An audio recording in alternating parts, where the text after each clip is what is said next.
Ya, bicara soal PPKM, pemerintah resmi memperpanjang PPKM Jawa Bali. Mendagri Tito Karnavian sudah mengeluarkan instruksi kepada jajaran kepala daerah untuk menerapkan PPKM jilid kedua. Meski PPKM diberlakukan, namun faktanya penularan dan penambahan kasus COVID-19 justru semakin tinggi. Masihkah PPKM ala Jokowi ini efektif sebagai sebuah solusi? Mari kita akan bahas pemberlakuan PPKM Jawa Bali pada jilid kedua, apa juga evaluasinya. Bersama dengan tiga narasumber yang sudah bergabung dari luar studio, ada Kang Bima Arya, Wali Kota Bogor. Selamat malam, Kang Bima, apa kabar? Alhamdulillah baik, selamat malam Reinhard. Baik, ada Mas Abraham Wirotomo, tenaga ahli utama dari KSP, Kantor Staf Presiden. Selamat malam, Mas Abraham. Selamat malam Mas. Baik, ada Pak Syahrizal Syarif, epidemiolog dari Universitas Indonesia. Pak Syahrizal, selamat malam. Ya, selamat malam, Baik. Mas Reinhard. Ya. Bapak-bapak sekalian, kita membahas soal PPKM yang sudah diperpanjang. Saya mau dengar dulu pendapat dari epidemiolog Pak Syahrizal Syarif.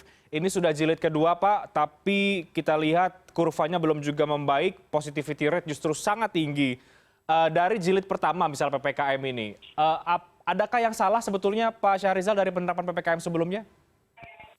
Ya, saya kira pemerintah cukup jujur ya, pemerintah pusat maupun daerah dengan menyatakan bahwa dampaknya hanya sekitar 20% begitu. Saya kira itu benar ya. Jadi prinsip dasarnya kan restriksi movement ya, ada upaya untuk mengurangi pergerakan. Tapi nyatanya sederhana saja kita bisa lihat ya bahwa pergerakan yang ada di Jakarta misalnya ya, itu tidak seperti yang kita harapkan lah. Ya. Jauh sekali kalau kita membandingkan ketika pertama kali pelaksanaan PSBB yang berhasil mengurangi 70% pergerakan. Ya. Oke. Saat ini saya kira kita tahu paling 10-20% pergerakan. Ya. Tapi yang lain adalah sebetulnya yang paling penting dari semua pengaturan itu, yang paling penting intinya adalah kerumunan. Ya, kerumunan. Singapura saja yang sudah terkendali hanya membolehkan 5 orang dalam kerumunan ya berkumpul. Kita saya kira harus tegas soal ini ya. Dalam situasi seperti sekarang harusnya ada ketegasan bahwa tidak boleh orang berkumpul lebih dari 3 orang ya. Nah ini yang sebetulnya yang harus ditegaskan ya. Oke. Dan saya tidak begitu narasi-narasi pemerintah seringkali menyalahkan masyarakat ya. Dalam situasi wabah darurat. Seperti apa Pak Syahrizal contohnya, yang Pak? harus tegas, lebih tegas ya. Jadi PPKM misalnya sudah diatur perjalanan pribadi harus pakai rapid test antigen. Saya kira saya pergi ke Bandung masuk hotel besar dan tidak ditanya padahal saya membawa hasil rapid test antigen. Oke. Saya kira ini satu pelanggaran ya. Ya. Pak Syahrizal, tadi kan Anda mengatakan pemerintah berhenti dengan narasi-narasi menyalahkan masyarakat ya. Narasi apa yang menurut Anda pemerintah kerap kali justru menyalahkan masyarakat? Iya, bahkan bernada seperti ancaman bahwa PPKM ini akan terus dijalankan kalau situasi COVID-19 tidak terkendali, ya, sampai batas yang tidak bisa ditentukan. Saya kira bukan begitu, ya. Pemerintah harus juga menyadari bahwa apa yang pengawasan, pemantauan pemerintah juga sangat kurang dalam hal ini.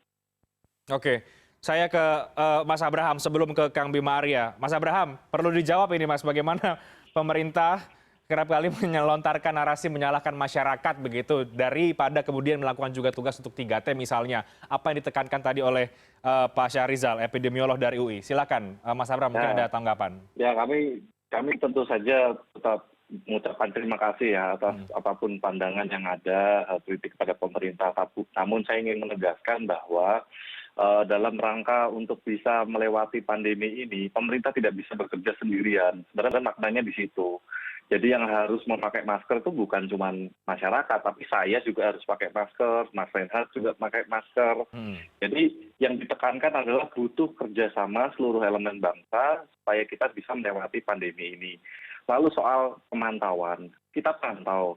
Jadi data terakhir ya, 24 Januari, itu ada peningkatan, Mas Reinhard. Ada peningkatan kepatuhan masyarakat dalam menggunakan masker. Di awal Januari itu kepatuhannya 50%. Ya. Namun di 24 Januari itu 87%. Jadi ada peningkatan. PPKM berhasil meningkatkan kepatuhan masyarakat. Selanjutnya jaga jarak. awal Januari 35%, di 24 Januari itu 86%. Ini adalah suatu bentuk yang sangat harus kita apresiasi bahwa elemen baik masyarakat, baik pemerintah, kita saling bekerja sama untuk mencegah penularan COVID-19. Oke. Dan tidak kurang-kurang, Mas Reinhardt, kerja keras kita semua itu. Di pekan pertama ada 8,4 juta masyarakat yang kita beri peringatan, kita ingatkan untuk memakai masker, kita ingatkan untuk menjaga jarak. Di pekan kedua di PPKM, kita gandakan lagi 21 juta masyarakat yang beri kita teguran dan ingatan untuk memakai masker. Jadi ini adalah kerja berat kita semua, kerja bersama yang tujuannya apa? Tujuannya ya untuk agar bangsa kita secara bersama-sama bisa melewati pandemi ini. Jadi seperti itu, Mas. Mas Abraham mau mengatakan bahwa kalau kemudian ada pihak-pihak yang mengatakan, karena misalnya dari kawan-kawan lapor COVID misalnya, itu kan LSM masyarakatnya itu juga sudah meng-highlight bahwa PPKM ini sebetulnya nggak efektif atau gagal. Patokannya apa? Kalau dari data ya, kalau sesuai data ternyata terbukti meningkatkan kepatuhan masyarakat. Nah, nanti kan setelah kepatuhan masyarakat itu meningkat, kita mengharapkan penyebaran dan penularannya itu menurun. Jadi seperti itu cara berpikir kita. Pakai data sih kita. Oke, baik. Pak Syahrizal, PPKM patokannya juga indikatornya tadi Pak Abraham juga menyoroti tingkat kepatuhan masyarakat justru tinggi kok sepanjang PPKM ini. Jadi kalau kemudian ada yang mengatakan ini tidak efektif kah atau narasi untuk menyalahkan masyarakat tadi itu tidak benar sebetulnya. Bagaimana tanggapan Anda, Pak? Sederhana saja ya, coba dilihat ya, kita masih membolehkan misalnya acara pernikahan. Ya. Kan dengan mengundang jumlah 300 misalnya, itu nggak bisa dilakukan di Singapura yang sudah terkendali itu tidak boleh ya. Sementara kita masih membolehkan itu. Dan Anda bisa saksikan bahwa ada foto-foto yang tanpa masker, tanpa jarak pada setiap acara perkawinan. Yang kedua tadi saya bilang, hotel-hotel besar coba saja cek ya. Apakah mereka mensyaratkan, ada 7 kota provinsi itu mensyaratkan harus membawa rapid test antigen. Coba saja cek. Ya. Dan saya mengalami kemarin tidak ada pemeriksaan, tidak ada permintaan hasil. Ya. Dan kalau kita lihat ukuran utama tentu saja adalah angka yang ada di masyarakat. Ya. Saat ini terjadi transmisi lokal dan praktis wabah praktis tidak terkendali. Saya ke Kang Bima, Arya. Kita bicara soal sekarang di daerah, Kang Bima Arya. Ini tadi Pak Syahrizal juga menekankan bahwa pemerintah pusat dan juga daerah juga mengakui bahwa hanya berhasil sekitar mengurangi 20% saja. Kalau dari PPKM yang pertama, data dari Pemkot Kota Bogor bagaimana sih Kang sebetulnya soal tingkat kepatuhan kah, soal pengurangan mobilitas masyarakat dan lain sebagainya setelah ada PPKM yang pertama? Saya kira kita harus hati-hati kalau ingin melakukan komparasi. Nggak bisa dibandingkan antara PPKM ini dengan PSBB. Nggak apple to apple. Kalau PSBB itu kan pengetatannya lebih tinggi ya. Ada jam operasional yang betul-betul dibatasi, tidak beroperasi seperti rumah makan restoran kecuali take away misalnya. Kemudian WFH juga yang sangat ketat dan lain sebagainya. Jadi menurut saya nggak bisa dibandingkan gitu. Kalau sekarang lihat masih belum maksimal ya wajar saja karena sektor ekonomi ya seperti dulu begitu. Restoran masih buka sampai jam 8 malam misalnya. Kemudian tidak ada pembatasan yang disebutkan tadi untuk kegiatan-kegiatan pernikahan dan lain-lain ya. Waktu itu kan enggak gitu. Jadi nggak bisa dibandingkan itu. Karena yang dulu total sekali begitu ya Kang ya. Saya kira kita jangan tersesat juga dengan hanya melihat kepada angka kepatuhan. Saya sering bertanya nih angka kepatuhan ini indikatornya dari mana begitu ya. Parameternya bagaimana, metodologinya bagaimana, dan belum tentu benar begitu. Susah mengukur tingkat kepatuhan itu susah. Yang lebih jelas lagi, yang lebih konkret adalah ya tren COVID saja, positivity rate, kemudian juga tren positifnya, dan 3 angka tadi yang bisa dikuantifikasi oleh kita, tracing, treatment, dan testing dan treatment begitu. Nah 3 itu saja. Dan saya lihat bahwa poin utama kita sekarang ini adalah bagaimana mengirimkan pesan kepada publik bahwa situasinya masih jauh dari aman. Menghindari kerumunan dan mengurangi mobilitas itu penting. Dan itu tidak bisa disampaikan hanya melalui himbauan, nggak bisa. Tapi harus sistem yang bekerja gitu. Jadi saya kira ini evaluasi kita harusnya kepada sistem ini, sistem 3T tadi. Sejauh mana kapasitas tracing di masing-masing wilayah, sejauh mana juga kapasitas untuk testing dan juga treatment. Di Kota Bogor kita bergerak fokus kepada 3 aspek itu. Untuk treatment kita tambah tempat isolasi, rumah sakit lapangan baru kita bangun. Kemudian untuk testing kita tambah kapasitas PCR, dan untuk tracing juga kita perkuat tim surveillance kita. Jadi kita kembalikan lagi kepada sistem ya. Sistem kita jalan atau enggak. Nah saya lihat terus terang harus diakui banyak sistem yang nggak berjalan begitu. Bagaimana RW siaga, apakah masih efektif atau tidak. Jadi kecenderungan kita ini sudah semakin jenuh. Ya, kita nggak berbicara warga loh. Kita berbicara tentang aparatur pemerintahan. PR saya sebagai kepala daerah adalah menyampaikan pesan terus-menerus kepada aparatur bahwa supaya nggak kendor. Karena belum selesai.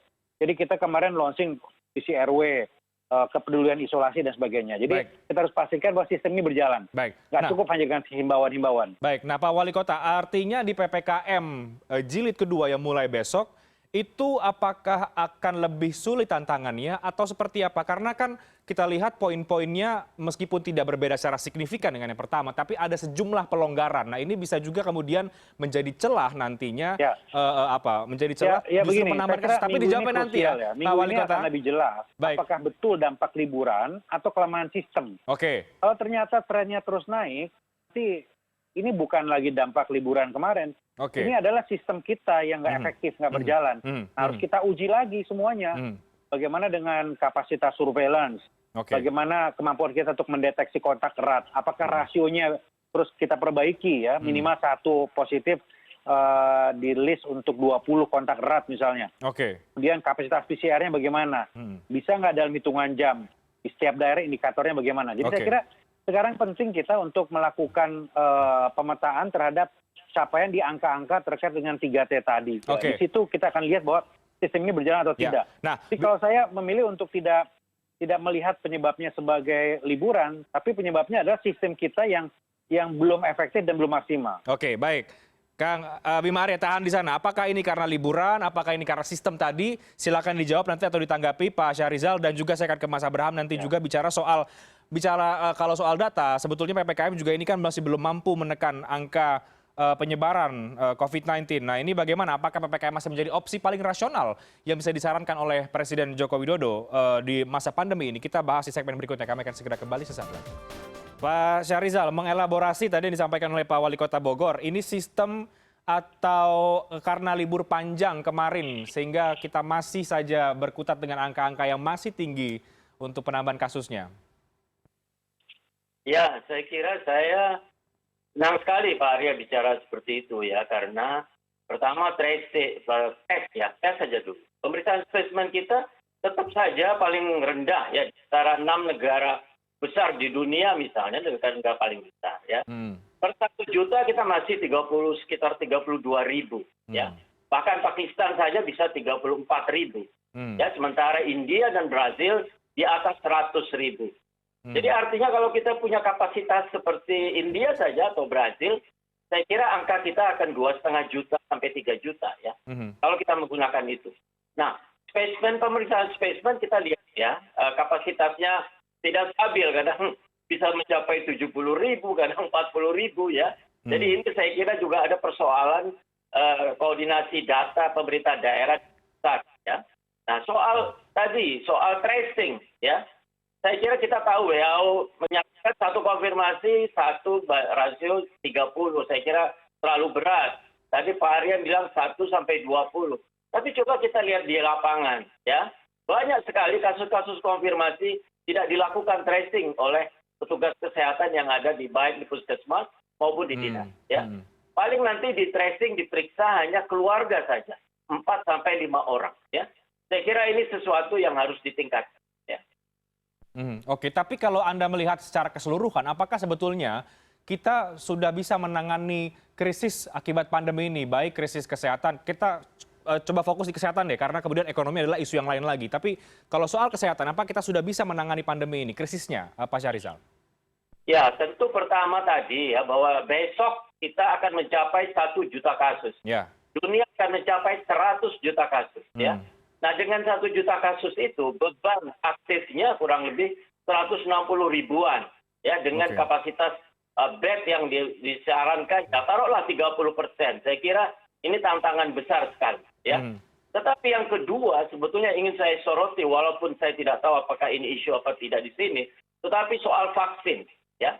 Pemberian vaksin kita saat ini menurut saya terus terang saya merasa pemberian kita itu salah jalan ya. Dari awal narasi 1859 tahun itu berbulan-bulan saya kritis ya. Saya kritik tidak berubah. Sampai pelaksananya juga demikian. Nah, sekarang persoalan besar vaksin kita adalah begitu banyak syarat. Sinovac sudah diberikan di Brazil. Di Brazil diberikan pertama kali Sinovac pada wanita usia 102 tahun. Di Turki sudah diberikan Sinovac. Penerima kedua adalah Presiden Erdogan. Usianya 66 tahun. Saya tidak tahu, sangat menggelikan kalau di Indonesia masih menggunakan narasi 1859 tahun. Dan tidak mengutamakan lansia untuk pemberian vaksin untuk Sinovac. Saya kira ini harus Menteri Kesehatan harus mengamati persoalan ini. Ya? Screening itu akan membuat kendala besar sekali. Tenaga kesehatan saya yakin bisa 10-20% tidak tercapai targetnya yang 1,6 juta. Kalau kita menerapkan kebijakan seperti sekarang. Saya persilakan Mas Abraham mungkin bisa mewakili dari Istana untuk menjawab soal vaksin tadi dari Pak Syahrizal dan juga ini bicara soal angka PPKM 1 minggu tapi masih tinggi semuanya ini, Mas Abraham. Ya, mungkin yang PPKM dulu ya, Pak Mas Renat. Untuk yang PPKM, kenapa masih tinggi? Karena kan ada lag. Ketika pun kalau tiba-tiba ada kerumunan, apakah tiba-tiba angka COVID juga langsung melonjak? Kan tidak. Ada lag waktu di mana angka kasus selalu meningkat. Sama juga, kalau ketika kepatuhan masyarakat itu meningkat, dan kita sangat bersyukur ya, kepatuhan dari masyarakat itu meningkat. Itu ke depan harapan kita adalah angka kasus akan semakin melandai. Kita perlu mengapresiasi, tetap perlu mengapresiasi kerja-kerja dari teman-teman dari kepolisian, TNI, Satpol PP. Kebetulan kemarin saya juga ke Kota Bogor, kita cek kondisi rumah sakit lapangan, kerumunan masyarakat di sekitar Kota Bogor. Kita sangat mengapresiasi ada peningkatan penggunaan masker dan juga ada peningkatan kapasitas bed. Lalu tadi terkait testing, mungkin perlu diingat Mas Renhat, awal kita ada pandemi itu lab kita yang bisa melakukan testing itu cuma 1 dan kita tuh boleh dibilang 20% lah dari standar WHO. Sekarang itu kita sudah 80-an%.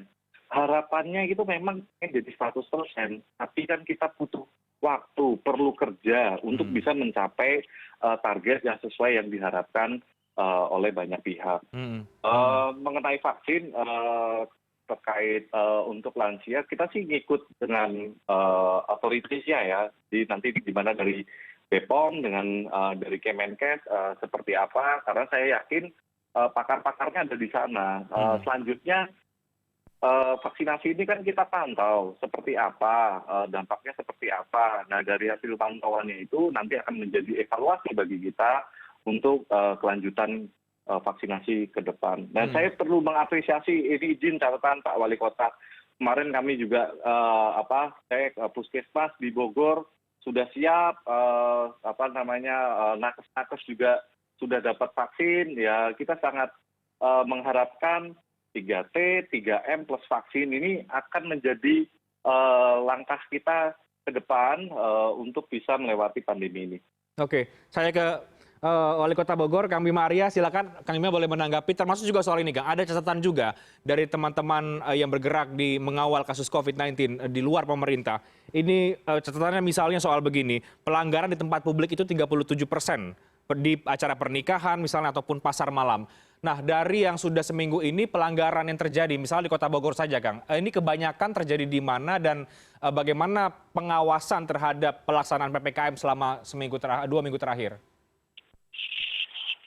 Begini, ada hulu dan ada hilir, ada preemptive dan ada law enforcement. Nah, dua-dua ini harus kita kuatkan begitu, nggak bisa salah satu. Untuk kawasan pelanggaran, ini juga nggak bisa sendiri pemerintah ya. Kita harus dibantu sama-sama. Di Bogor, kita usaha untuk sinergi nih. Ini dengan TNI, dengan Polri, teman-teman kepolisian. Saya dengan Pak Kapolres ini menerus menguatkan sinergi kita. Kemarin kita launching polisi RW, kemudian masuk ke wilayah untuk memastikan protokol kesehatan tetap diawasi oleh semua unsur. Babinsa, Babin Kamtipmas, Lurah, Camat gitu. Saya bilang kalau polisinya lari, Lurah sama Camatnya jangan rebahan dong. Atau sebaliknya, kira-kira begitu. Jadi kata kuncinya adalah sinergi, poin pertama. Poin kedua, tetap harus ada konsistensi dan kejelasan tentang konsep law enforcement-nya. Ya artinya kalau misalnya ditindak yang melanggar jam operasional, semuanya harus begitu. Kalau ada penindakan satu wilayah, semuanya juga harus sama. Nah, itu yang kedua. Nah, yang ketiga, saya kira dimensi yang satu lagi, yaitu dimensi preemptifnya atau preventifnya juga tetap harus kuat begitu. Jadi, kita lihat ya bahwa sekarang ini kalau terjadi di hulu, kemudian dibiarkan, yang ringan bisa menjadi sedang, yang sedang bisa menjadi berat begitu. Jadi kita coba betul di awal. Sistem di awalnya harus berjalan. Jadi ada warga yang mau dirawat tetapi bingung kemana, itu harus difasilitasi. Jadi sekali lagi saya kira sebelum kita bicara law enforcement, kita harus pastikan yang fardu, yang wajib terkait 3T itu berjalan. Jadi terus-menerus harus kita evaluasi itu saya kira di lapangan. Jadi pemerintah fokus di 3T, masyarakat kemudian memang harus wajib gitu ya menjalankan 3M, Pak Wali Kota. Ya. Artinya kan gini ya, kalau 3T ini berjalan, ya otomatis yang lain juga akan berkurang bebannya begitu. Ya. Baik, Pak Arya, ada satu isu yang menarik sebetulnya yang bergulir belakangan terakhir ini juga ketika ada wacana dari Pemprov DKI Jakarta untuk pusat mengambil alih, quote unquote, mengambil alih untuk fasilitas kesehatan yang karena dikabarkan sudah mulai kolaps dan di Jakarta juga sudah mulai banyak pasien-pasien dari daerah. Nah, saya belum tanya ke Anda sebagai Wali Kota Bogor, apakah menurut Anda ini perlu sebenarnya dilakukan untuk kemudian pusat intervensi lebih lagi, terutama bicara soal fasilitas kesehatan? Saya kok menangkapnya nggak begitu ya. Kan saya terhadap yang disampaikan oleh Provinsi Jakarta adalah bahwa kita harus tingkatkan akselerasi kita untuk koordinasi. Bukan meminta pusat mengambil alih, apanya yang diambil alih? Kan kewenangannya sudah jelas, terbagi begitu. Apanya yang diambil alih? Jadi ya menurut saya nomenklaturnya nggak pas itu. Bukan meminta pusat mengambil alih, tapi minta agar semua meningkatkan kolaborasi. Dan itu sudah terjadi. Secara politik ya, kita seminggu sekali itu rapat di Bodebek. Dipimpin oleh Pak Luhut kadang-kadang juga ada Mas Anies, ada Kang Emil gitu ya. Jadi kolaborasi itu terjadi, tapi poinnya adalah harus lebih ditingkatkan lagi ya. Contohnya adalah tingkat keterisian tempat tidur misalnya. Karena kita ini kurang tempat tidur, kurang vaskes, mungkin pemerintah bisa lebih gencar untuk melihat kemungkinan menggunakan fasilitas milik pemerintah agar bisa digunakan untuk fasilitas OTG atau rumah sakit lapangan. Jadi saya membayangkan apabila mengkoordinasikan itu dengan lebih cepat. Itu maksudnya bukan mengambil alih tapi mempercepat. Ya, misalnya begini, di Kota Bogor ya. Sekarang ini bed occupancy ratio kita dari 82 kita bisa turunkan karena sampai 70 karena kita tambah untuk ruang isolasi, kita tambah untuk rumah sakit lapangan. Tetapi bulan depan mungkin akan naik lagi karena udah nggak cukup. Nah, sekarang kita ajukan ke pemerintah. Ada beberapa kantor yang kita bidik. Pemerintah pusat bisa mengambil porsi di sini. Jadi bukan diserahkan untuk diambil alih, tetapi pemerintah pusat melakukan fungsi koordinasi dan akselerasi agar apa yang dibutuhkan oleh daerah dipercepat realisasinya. Begitu kira-kira. Oke, baik. Bapak-bapak sekalian, menarik sekali diskusinya. Besok kemungkinan besar kita sudah menembus kasus 1 juta ini yang juga sudah mulai dibicarakan oleh masyarakat. Pak Syahrizal, harus bagaimana dari pandangan Anda terkait dengan penanganan ini dan juga kita bicara momen 1 juta kasus itu apa yang perlu diperbaiki dan harus seperti apa. Tapi kita bahas di segmen berikutnya di sesi terakhir dialog. Kami akan segera kembali saat lagi. Anda kembali bersama kami. Kita masih melanjutkan diskusi PPKM dan jurus pemerintah tangani wabah. Sebelum saya akan ke Pak Syahrizal, ke Mas Abraham dan juga Kang Bima Arya lagi, kita coba dengarkan ada pernyataan menarik dari Presiden Joko Widodo hari ini berkaitan dengan penanganan pandemi dan juga krisis akibat pandemi COVID-19. Pandemi COVID-19 yang melanda dunia, 215 negara, dan Indonesia telah mengakibatkan krisis kesehatan dan krisis ekonomi. Kita bersyukur Indonesia termasuk negara yang bisa mengendalikan dua krisis tersebut dengan baik. Tetapi permasalahan belum sepenuhnya selesai. Pandemi masih berlangsung dan kita harus selalu waspada dan siaga. Baik, di jelang 1 juta kasus COVID-19 di Indonesia, Pak Syahrizal, apakah Anda sepakat dengan apa yang dikatakan Presiden bahwa kita sudah bisa menangani pandemi ini, krisisnya dengan baik? Ya, saya kira tentu pemerintah melakukan berbagai upaya. Tapi kenyataannya memang situasi wabah masih fluktuatif. Ya. Tapi saya kira kita tidak usah kecil hati karena pada dasarnya dari 219 negara di dunia terjangkit, itu yang fluktuatif itu 60% dari itu. Jadi saya kira dari 100 negara teratas itu 60% dalam situasi seperti Indonesia. Oleh sebab itu semua saat ini memberi harapan besar kepada vaksin. Oke, ke depan bagaimana kita harus menangani pandemi ini? PPKM masih diputuskan menjadi kebijakan 2 minggu ke depan.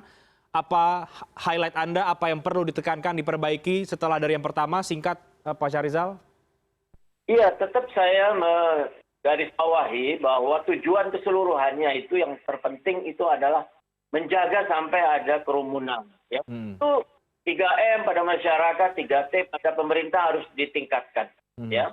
Dan saya sekali lagi ya harap kita terhadap vaksin semoga jalannya benar begitu. Terima kasih. Oke, saya ke Mas Abraham. Silakan Mas Abraham boleh menanggapi, termasuk juga mungkin ada komentar ketika tadi pernyataan Pak Presiden tadi. Mungkin Mas Abraham bisa menyampaikan kepada publik bagaimana kemudian bersyukur menghadapi bisa menangani pandemi ataupun dampak dari pandemi ini. Iya, terima kasih Mas. Perlu dilihat tadi yang kenapa kok PPKM saya yakini sebagai kebijakan yang tepat. Yang kita hadapi sekarang itu kan dua krisis. Satu krisis kesehatan yang mengharapkan adanya pembatasan kegiatan. Satunya lagi krisis ekonomi. Saya baru saja tadi siang kita ada rapat dengan beberapa pejabat eselon 1 terkait bantuan sosial. 60% masyarakat kita itu terdampak. Dan ketika saya turun, saya izin juga ke Bogor, saya ke Bekasi, kita ada 6.000-an pemulung di Bekasi. Mereka itu yang paling terdampak apabila kegiatan ekonomi terlalu ketat. Kita tuh kan strategi besarnya ada 3. Pertama memang penanganan kesehatannya, namun kita juga harus tetap menjaga supaya masyarakat kita untuk bisa tetap makan. Yang berikutnya adalah memastikan mereka tetap bisa mendapatkan pekerjaan. 3 hal ini yang ingin kita jaga dan kita coba cari titik keseimbangannya. Jadi sekali lagi PPKM kita rasa sudah menunjukkan hasil yang perlu kita apresiasi. Ada peningkatan kepatuhan dari tadi ketika Dr. Syahrizal menyatakan pentingnya jaga jarak atau kerumunan. Awal Januari 35%, hanya 35% yang patuh. Per 24 Januari atau per kemarin itu 86%. Ini yang menurut saya adalah bukti bahwa bangsa kita kalau memang mau itu bisa saling bekerja sama dan saya yakin bila ini kita teruskan kita akan bisa melewati ini dengan baik. Oke, Mas Abraham, satu hal lagi kemudian besok kan kemungkinan besar ya sudah 1 juta tembus kasus COVID-19. Sejumlah pihak juga menyoroti bahwa tampaknya kita belum bisa sebetulnya menangani pandemi ini. Bagaimana Anda melihat di jelang 1 juta besok kasus COVID-19 dan bagaimana pemerintah kemudian untuk tetap bisa berupaya agar pandemi ini betul-betul bisa dikendalikan? Ya, tadi itu untuk memutus rantai penyebaran COVID-19 yang diperlukan itu kan 3M tadi itu, memakai masker, menjaga jarak, serta mencuci tangan. Nah, dengan adanya PPKM, ternyata kepatuhan masyarakat itu meningkat cukup signifikan. Harapannya penyebaran COVID-19 ini makin terkendali. Itu yang akan kita lihat dalam waktu ke depan. Lalu juga testing. Contoh seperti tadi Pak Wali Kota menyebutkan adanya rumah sakit lapangan. Di situ bentuk koordinasi yang sangat cantik antara BNPB dengan RSUD, di mana sekarang di Kota Bogor masih ada space bed yang tersedia untuk masyarakat. Jadi bentuk 3M, 3P, kolaborasi ini yang menjadi sangat penting. Jangan lupa, selain krisis kesehatan, kita juga sedang menghadapi krisis ekonomi. Jadi kita harus balance. Nggak bisa kita suruh tutup restoran, tutup. Mati semua itu nanti, Mas. Baik, saya terakhir ke Pak Wali Kota Bogor, Kang Bima Arya. Kang, besok penerapan PPKM jilid kedua, bagaimana nanti Pemkot Bogor menerapkan ini dan apa yang mau disampaikan kepada masyarakat di Kota Bogor khususnya, Kang Bima Arya? Sampaikan 3 hal ya. Yang pertama, nggak boleh kendor kita ini, terutama aparatur ya. Ini kan perang.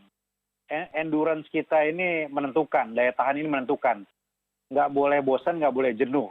Memang berat sekali, berat. Saya tahu, kepala dinas, camat, lurah, teman-teman TNI, Polri ini juga jenuh. Tapi nggak ada pilihan lain kita, kecuali terus memperbaiki sistem yang terkait dengan 3T tadi ya.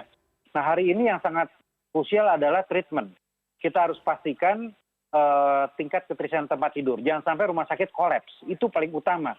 Nah, karena itu saya mengusulkan agar memiliki sebetulnya, ini tidak mudah memang, tapi harusnya bisa, aplikasi yang integrated. Jadi warga ini nggak bingung ketika mencari paskes gitu. Orang Jakarta banyak kalau yang nelfon saya, di Bogor kosong atau enggak.